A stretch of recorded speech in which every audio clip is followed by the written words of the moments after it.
So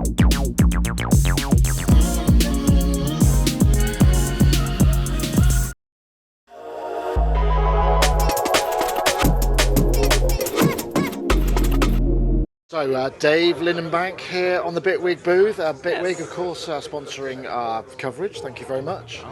So, what's new? Well, good to see you, Nick. A few days ago, we just announced Bitwig 4.3, which is in beta now. Space and tone is the big nameplate, so we could look at a couple things we've gotten there.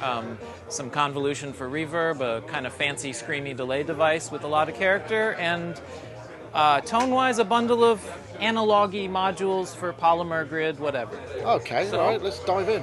I got a little bit of music here, just so you can find our so refreshing, electronic music. I wrote it for you, Nick. Oh, right, and we also have notes that are available in the program now. So when you have things like lyrics, which we will not listen to much, but it's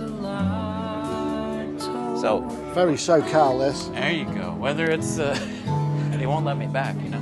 Whether it's lyrics or launcher scenes or track notes, like there's a place to keep things in whatever language you want to write in the program now. So we've got some of that.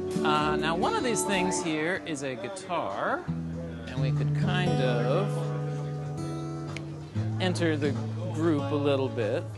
So I've got a chain down here, and we have this new and lovely convolution device,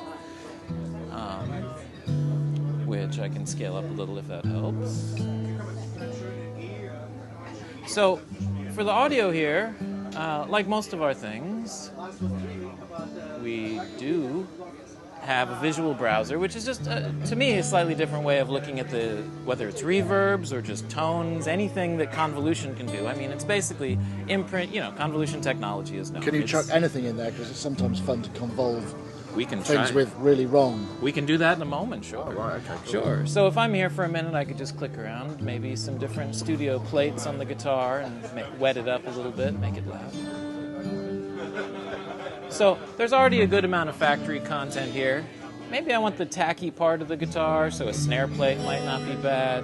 Kind of a one-knob tilt EQ here to brighten or darken the whole thing overall. And if I pick something maybe weird for a second, we do have some synthetic generated ones, because sometimes wrong math is fun, like you were alluding to. Ooh. So it's nice to remember that convolution is the entire impulse across every sample coming in.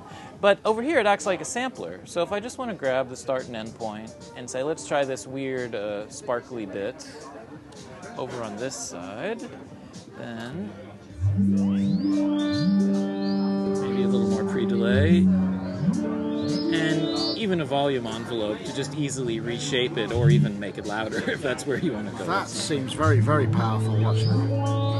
And yet so simple. And then, yeah, I mean, we have certain things that are in the program already. So if we want to go to Crazy Town, I have a little audio here. Let's see what it is for a second. What is this? Oh, excuse me.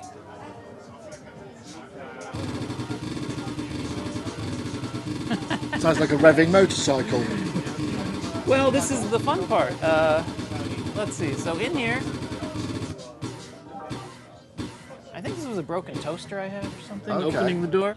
But we do have repeats and operators and all this stuff. So it seemed like, okay, let's just throw something on there. Now it's got the note repeat from the operator. Well, let's just drag the clip onto convolution. And as usual, you'll get a bounce in real time out of it. And then suddenly, mute that, so we're just listening to the guitar again. Let's see. Oh. And we're in the wrong part of the session. There we go. Oh, okay, they got it.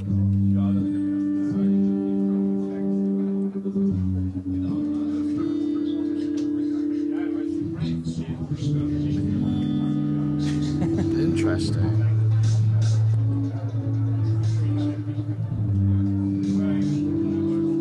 So, I'm not guaranteeing you that's the right idea. The point is everything's available. Any audio can just get dropped on there, or even a clip, and we render it, put it in there.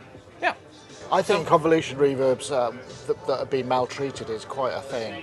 I reckon there's room for a synthesizer that has those as sound sources somewhere. Just saying. I'm not here to argue with that. That's all I can say. Okay. We do have some short impulses too, because sometimes you just want the sound of a mix bus or an amplifier, or put that into your sound. Yeah, okay. So there's some different choices in there. So if we zoom back out for a moment, what else did we have going? So amongst all this, I'd like to go inside. There is a mandolin, of course, because it's Superbooth.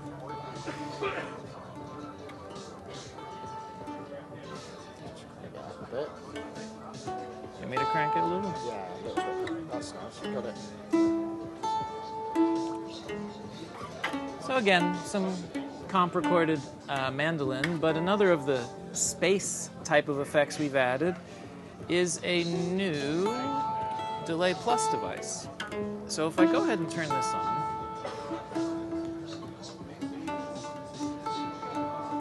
we'll be getting our 3/16ths pretty quickly there. But what's interesting about it, and as always, yes, all of the information is in there. The interesting thing here is it starts with patterns. So whether you just want something mono, and then to repan inside of your feedback loop, however big it is, to bounce the sound around and control it, or you want a ping pong from left to right, or a ping pong from right to left, it's all built in already. So any of these patterns, this is a good place to start, because I didn't realise that the help function actually functioned as the device as well. It is a cool live active copy of the device, because that was what made sense. Yeah, it makes a lot of sense. Cool. So if we switch over to stereo, and it's getting a little busy over here. So stereo is just treating the two signals in as you would expect. But kind of a fifth mode, there's also a little cross feedback option. To say maybe the left should feed to the right should feed to the left, and the feedback's just fishtailing back and forth. Which can be nice for a couple different reasons. And it's funny where inspiration comes from. You know, we look at synths enough, and you have things like oscillator detuning, and it just made sense on the thing to say, okay, I'm setting it metronomic, I could do triplets, whatever, or milliseconds if that's what I'm into, but then just a slight millisecond offset to let it drift a little, and even optionally push the right channel in one direction, the left channel in the opposite direction for kind of an instant stereo. It's just a nice place to do. Nice. And then there's some cleverness inside of the feedback loop here, because it is, like our other delays, it's Bitwig. We have a feedback chain. You could drop any device, any plugin in there, and make it part of the feedback loop. But before you even get there, we've got some different clipping modes in case you start exploding it. So I've got a threshold. I could say, yes, clip sooner, keep it quiet but more saturation, or let it get screamier. Maybe I want hard clip instead, which will get crunchier. Maybe I want a compressor kind of mode. And a little reddening icon here showing me, you are engaging in level control. You have reached the threshold, just so you have a sense of when all this is firing off. So there's a lot of fun things built in, and I guess we should touch one more. So we can just let that go for a minute. I could even grab it. There is a freeze function here. Freeze on delays, nice. They just added it to the Udo Super 6 just as a mode, and it's a really, because we're used to frozen reverbs, but frozen delays are really nice as well. Nice. Well, what's interesting here, because we've got a few feedback effects built in. I just froze it. I can even stop the thing from playing, so we don't hear anything fresh anymore. But built into that feedback chain are a handful of blur characters. As in, I would like to maybe add a little bit of diffusion, a little bit of like phase modulation inside the chain. So you hear what's captured, and then we can kind of, in one knob, either smear it a little bit. So you're almost getting granular control there, Yeah. Or take it to a place that's more almost reverb-like, like longer blur times, or more modulated stereo blur times, or even some time offset ones. So when the live signal's coming through, it sounds a little bit backwards. Just a single knob that's suddenly your performance control to say, maybe we want to go to reverb and then back. That's nice. But all just in the feedback loop. And this is new device, is it? Yep. Yeah, this is totally new. So there's a lot baked in here, including, we've got modulators. You could take any signal and have it pull knobs. But it's nicer when you don't need that. So a ducking control to just say, when the input's hot, pull down that forever part. So you could do, yeah. Yeah, because, the best thing about modulators is not having to use them. So, and leaving... Just like nuclear weapons, yeah. My accent betrays me. Oh, this is really nice. Knowing your fans, I might throw in one little techie side. With this feedback loop that does allow you, and I'll exit help view for a minute. So if I was adding something into the feedback loop, maybe it's let's be easy and obvious, a pitch shifter, right? So that each cycle can go up a little bit. Right. Okay, let's be obvious. Now, whether it's a Bitwig device or a plugin, sometimes your plugins have latency.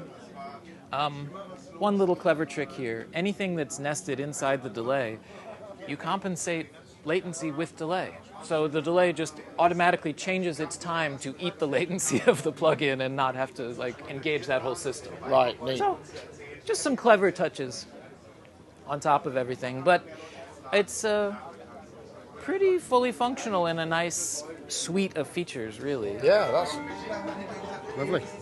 So, and then the tone part of this release, if we look at our dear old friend Polymer for a moment, and it's just playing something, so it's a simple enough line. All of the modules here are slightly changed at this point. So, Union is a new oscillator that it's straightforward control-wise. I have 3 different waves that I can blend in. I have pulse width, which I can grab and adjust. If I open the filter a little, we'll hear it better. But the nice thing here, especially when things move, you hear a little bit of, it sounds like more than it is, because it's actually doing a little bit of there's some DC drift going on that gets corrected as you move on. So I'll just throw some randomness in here so that we can hear it a little bit better.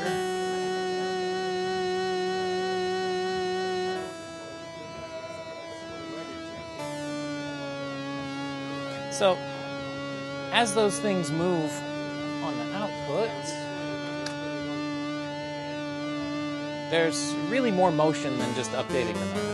It's kind of sliding around zero. Sort of giving it more analogness. Exactly. So, but the controls are familiar and straightforward, so it's the new default oscillator here. The new default filter here, this low-pass MG, yes, MG means Moog. If people aren't emulating Moog, then we've done something wrong. So part of it is just emulating the low-pass character in general and the way its gain control is, just its structure.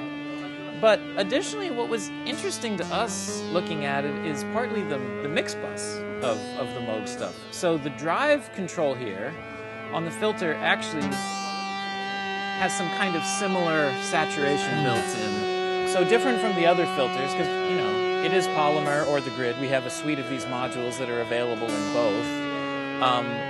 So this one just kind of has its own color now, a little bit. And some other things got updated along the way. All of the envelopes now have 3 different modes. Analog, again, doing some non-linearities. Thank you, Bob. Thank you, Mr. Moog. So there are places where it just drops because it's just the behavior we're familiar with, and it's nice. Our previous mode, this relative one, which is kind of feedback calculations for all the ramps, it's a little bit analog, a little bit digital, it's still there. If you want perfect timing for everything, you can have the digital mode define your curves. but the simpler one tends to be the most default out of the box, so it's there now. And other tweaks along the way. We had a module called Low Pass SK. Now it's just sol and key because it's not just low pass anymore. We went from the 3 modes to all the 16 possible in that configuration. So nice to see a 3-pale. Don't often see those. I think that's the default when you load it because you're exactly right. Yeah.